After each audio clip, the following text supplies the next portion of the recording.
I, I have a stand now for my camera, so hopefully this will go well. I want to tell you about my call to Social Security yesterday. By the way, I'll tell you the number now and at the end. 800-772-1213. Any questions, absolutely call there. They are the most amazing people, knowledgeable and patient. And when you get through to them, I'm telling you, it's so worth it to have your list of questions that you have and to just fire away. I got such a great gentleman who just, and it's not only him, but every time you call, it's like that. Be prepared to wait, because it took, they said originally about 25 minutes. It took 7 minutes before they hung up on me.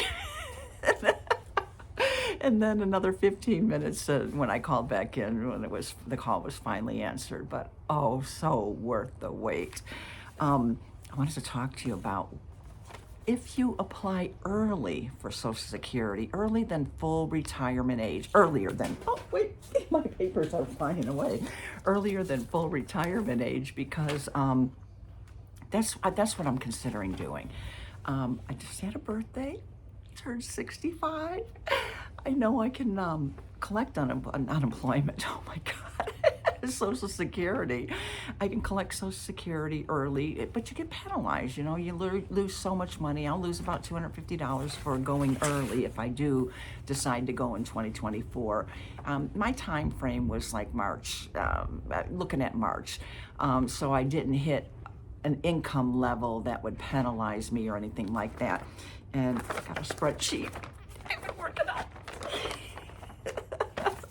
Yeah, it's full of the what ifs, you know, if I left in this month, this year, this month, went to full retirement or whatever. It's all these different months and the options that I had chosen. Hubby's back with ice now.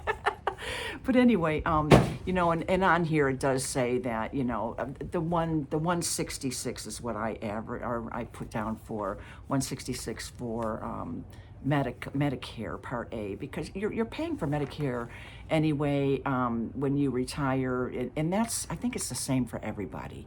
2023 it was 163.90, and 2024 it's going to 174.70, unless you don't apply early, which is very important, because hubby missed it by 1 day. 1 day when his paperwork was in and processed. He had to get the, for Part B, he had to get the information from his employer and have the document filled out that he had prior insurance and get that into them. He got it into him, and it was 1 day late. So for the rest of his life, he's penalized $1, $1 a month. And that could be more severe for people who wait even longer. You know, I think it's $1 per month or whatever per month, or whatever. I mean, it is what it is. It's the price you pay for messing with the government. But anyway, my spreadsheet also includes the taxes, you know, because there's different scenarios for how much they can withhold. I think there were 3 options: 0, 10%, and I believe 20% might have been the other option. I went with the 10% option on my spreadsheet because I can move that up or down easily.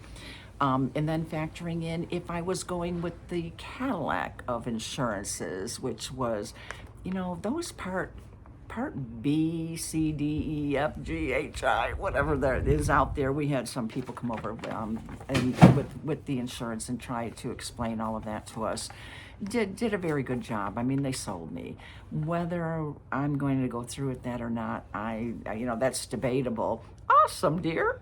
Hubby just came back with ice and lottery tickets. This will be for after everybody leaves. Okay, cool. Thank you. We like doing that every now and then. Actually, we got a lucky lottery store down at the corner. He's done okay there. $500, $5,000, whatever. 23. Ooh, okay. For me, 23 for me. Well, I'm getting tired of losing on those. Oh, you lost on it? Oh, yeah. I said I wasn't going to buy those. It's the new game that it's got a loser lottery, though, you know, so you enter your losing ticket into. But anyway, I'm going to get sidetracked on gambling, and we don't want to do that, okay? But talking about when I learned, I had 3 questions, 2 or 3 questions, 2 that I had, and then 1 extra one that came up. It was, the one thing was that if you file early and earlier than full retirement age, which would have been July, August of 2025 for me. And if you apply early, start drawing on your Social Security. I mean, I can retire tomorrow and just not collect Social Security and wait until full retirement age with Social Security and not be penalized. But why let that money sit on the table? And that's the kind of stuff where we've been weighing. Spreadsheet. It includes that. But anyway, going to apply and drawing on your Social Security early, and the type of effect it can have on you, you are limited. This is one of the notes that I had from yesterday's call. In 2023, you're allowed, no, I didn't ask 2023, I asked 2024. You're allowed to earn up to $22,320 per year, or $1,860 per month, without being penalized and having your Social Security docked. It's like $1 for every $2 you earn over that or something. I'm like, why would I collect Social Security, go to work, make more than that, and pay it back, you know? And then plus you're getting docked and taking a lower amount of money to begin with than your full retirement if you're just gonna work. Well, the plan is not to work. However, hubby has been retired for 1 year, and already he's done what he's wanted to do, except he wants to go repeat everything with me. But he's done everything he wanted to do, and he's bored. I mean, he's done everything you could possibly do around the house. He's done even the landscaping back there. I mean, that's the last few years that we've lived here. 4 or 5 years. This was blank. I mean, all you saw was fence, you know, the concrete was poured, the gravel was carried, thanks to him and neighbors. Oh my gosh, the neighbor boys helped him a few times, and their dad, to carry some of those 40-pound bags of rock back there. And it was all by hand, laying out that plastic and everything, and planting those trees and everything. I mean, it goes around everywhere. But yeah, so he's been quite busy. And there's really not much more for him to do around here. Our house is pretty much now, knock on wood, a maintenance-free. No, it's not maintenance-free, but it's all up to date. So now he's thinking about going back to work. And I'm like, if you're going back to work, why am I gonna retire early? You know, this is like, no. But he said he wanted me to see oh no, I can do what he does all day. I'm like, no. I could never, ever keep up with him. I mean, he does everything. It's terrible to say this, but he vacuums, dusts, mows the lawn, and takes out the garbage, feeds the cat. I mean, there's not much really for me to do other than go to work every day. And that's terrible, you know, that he's doing everything. But he needs to keep busy. He wants to keep busy. Now he's ready to go back to work. And I get that. I totally get that. We've got to find something that will keep us busy, you know, because you don't want to just sit around and do nothing, you know, and that's when you age and probably die, you know, but we don't want him to die. But speaking of dying, there was a question hubby asked. He passed me a note and he said, ask about if I pass. So what he meant by that was, if he were to pass while I'm collecting Social Security, do I get his? And because we've researched a little bit about survivor benefits. We know a little bit about it and looking at applying and everything. So one of the things that I would be entitled to if he were to pass, God forbid, don't do that. But if he were to pass, I would first draw, I was told I would first draw on my Social Security and then on his. For the remainder. And my concern was, would I get his full amount or my full amount? I mean, I've got a generous amount of Social Security that I'm entitled to. You know, I'd be very comfortable with that. But to have his, oh my gosh, that's like $800 more a month, you know? And it's like, but, you know, it really wasn't clear, but they said that what he told me, what he said was, yes, you would draw on yours and then you would draw on his, you know, his portion or whatever, because I did work and I was employed and blah, blah, blah. 50 years. Oh my God, I was working since I was 15. Now I'm gonna get off on a sidetrack again. 15 years old. I got my first job, lied about my age. They did a lie detector test and they found out I was lying. And they do that after you're working there for a little bit. And I didn't know that. And of course, I fibbed about my age and I thought I'd get away with telling them I was 16, you know, and it wasn't all like now, document. But my first job, I bought a pool table, a regulation size pool table, and we put it in my brother's bedroom. And he either slept under it or on it. And I don't remember. I'll have to ask him if he recalls. I just remember my mom wasn't too happy about that. I don't even remember how long it lasted in there, but yeah, that wasn't a good thing to do. But that was fun. I wanted a pool table. Anyway, okay, so finding out about the survivor benefits, that was a good thing to know. So, you know, you get a little bit of an increase. You're still going to lose the benefit of both your Social Security checks that are coming in, which we will live okay. I mean, you know, before we have to even draw on anything from investments or anything like that, you know, and pensions that have been converted to cash IRAs, whatever they're called, not cash IRA, to IRAs, and yeah, so all of that kind of stuff, we'll be okay. We'll be good.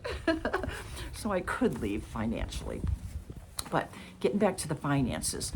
Okay, so the first 15, 16 months that I would be, if I were to leave earlier than full retirement age, and the same for you if you decide to do that, you do have that limit in 2024 of the $22,320 a year that you can earn, or $1,860 a month is how it equated out to.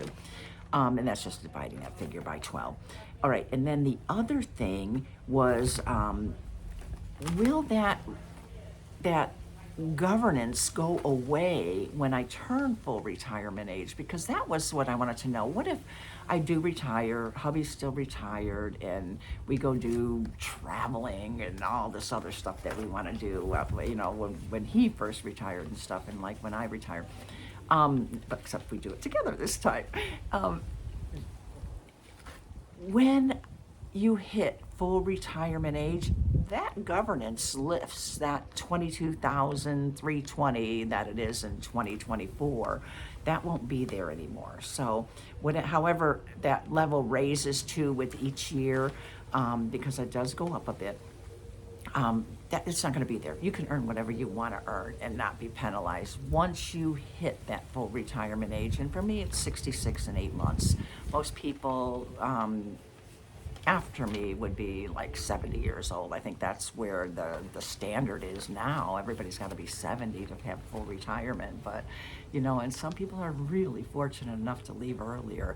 Me, I'm on the fence. I really want to leave. I don't feel like, well, I won't even go into where I'm at with my head or anything like that.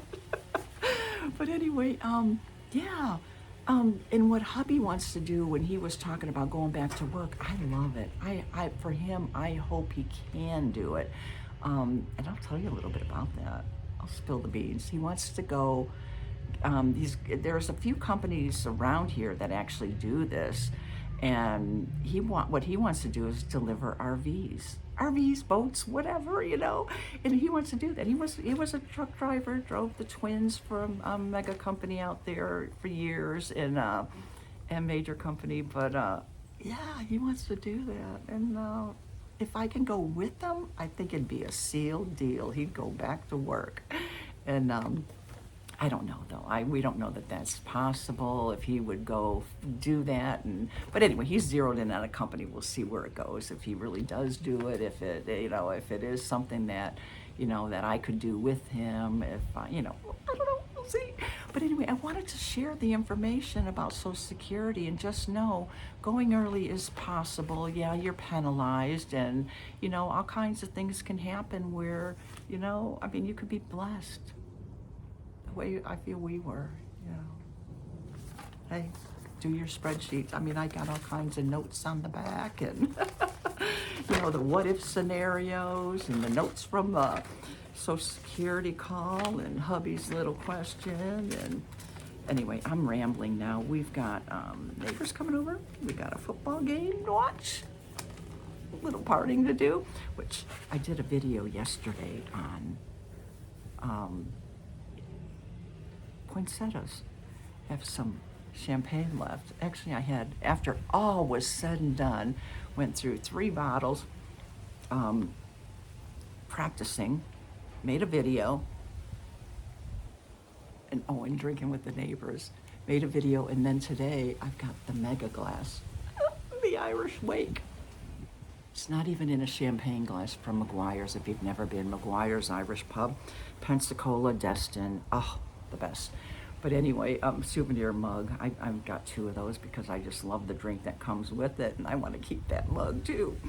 But anyway, yeah, so instead of a champagne glass, I've got, what is it? It's a half a bottle of champagne and a half of the little cranberry.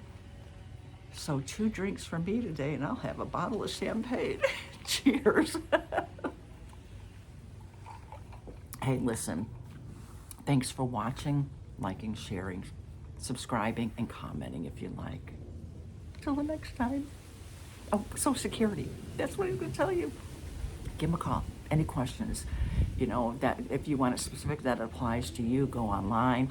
But no, if you go online and you register there, you will never get that document in the mail again that they send to your house that tells you yearly, monthly, or whatever. Every year we used to get it.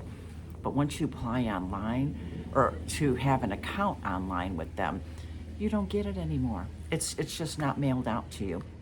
So they're assuming that you're going to go check it online, but you can go do scenarios, you can go do projections and, you know, the what if scenarios. If I apply here, if I go here, but you know, your income changes, taxes change, Medicare changes, you know, so those are things you'll need to plug into a spreadsheet, like I did. And give them a call though. Be patient. But they are so knowledgeable, and the patience that they have, every one of those employees I've ever dealt with. 800, get it right here, 772-1213. Till the next time.